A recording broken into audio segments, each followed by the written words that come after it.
Com explicarem això del Globalium perquè la gent ho entengui?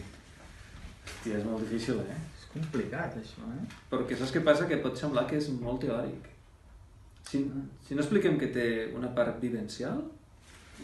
Clar, és com això, als anuncis de cotxes no et descriuen el cotxe, no? Les propietats tècniques i prestacions, sinó què t'aportarà a tu a la teva vida per ser més feliç al cotxe. Potser hauríem d'enfocar-ho per aquí. O potser explicar què ens ha portat a nosaltres. Què t'ha portat a tu? Jo sempre que he gautit del Globalium m'ha sigut perquè l'he fet meu. Perquè tot allò que he après de la visió global que em representa m'ha fet créixer com a persona. Aquest pot ser un bon argument perquè la gent ho entengui.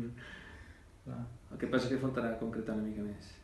Clar, a mi, per exemple, pel que recordo, quan vaig començar a estudiar el Globalium, clar, primer va ser entendre que era un mapa de la realitat. Jo no sabia que la realitat podia tenir mapes. Sabia que una comarca pot tenir mapes, però la realitat no.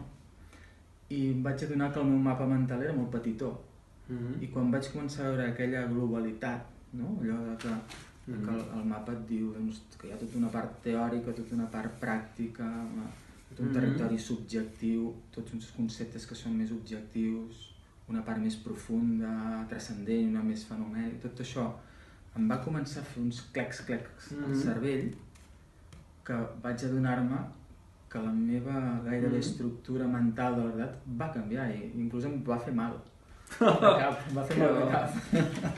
Pues a mi el que m'agrada de quan fem tallers Globalium és quan veus que la gent es posiciona amb allò que considera que més domina, o és el seu coneixement, o és allò a què s'hi dedica, en contraposició a altres persones que potser la seva disciplina és totalment diferent. I veure quan davant d'un conflicte, una contradicció, un nega l'altre i dius, ostres, això m'interessa, situem-ho, perquè des d'on està parlant cadascun d'ells? Un no té raó? O els dos parlen des del seu punt de vista i polaritza des del seu punt de vista cap a l'altre?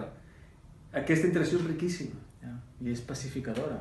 Perquè la dialèctica, el fet que et corba la ment, perquè clar, tots tenim un mapa, que ens l'hem anat fent al llarg de la vida, clar, i el moment en què tu el fas, li amplies dimensions i el fas corb, els conflictes o les divergències ja no són conflictes irresolubles, sinó que troben ponts d'enriquiment mutu, fins i tot. Interessant des d'aquest punt de vista. Podríem explicar així? Sí, i com ho expliquem? Com ho expliquem això de manera sintètica que s'entengui una mica? Potser no es pot. S'ha de fer un taller.